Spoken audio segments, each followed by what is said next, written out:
నా ప్రాణానికి ప్రాణమైన తెలుగు ప్రేక్షక దేవుళ్ళందరికీ నమస్కారం. ఈరోజు నా జీవితంలో ఎంతో సంతోషకరమైన రోజు.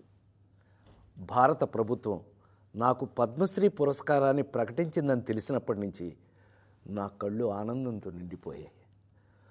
ఒక నటుడిని గుర్తించి ఇంతటి గొప్ప గౌరవాన్ని అందించిన భారత ప్రభుత్వానికి నా శిరస్సు వంచి నమస్కరిస్తున్నాను.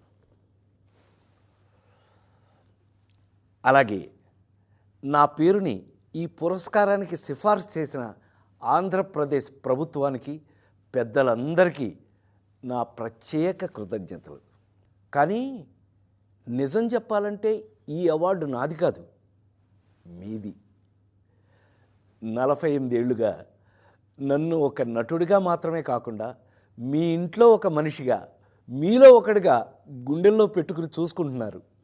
నేను నవ్వించినా ఏడిపించినా మా రాజేంద్ర ప్రసాద్ అని మీరు చూపించిన ఆప్యాయత నాకు దక్కిన నిజమైన అదృష్టం.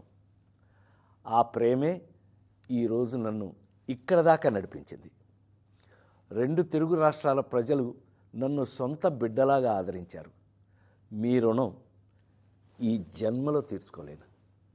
నాతో పాటు ఈ ఏడాది పద్మ పురస్కారాలు అందుకుంటున్న దేశంలోని మహానుభావులందరికీ నా శుభాకాంక్షలు తెలియజేస్తున్నాను.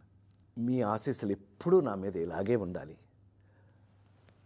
బ్రతికున్నంత వరకు సర్వదా మీ రాజేంద్ర ప్రసాద్.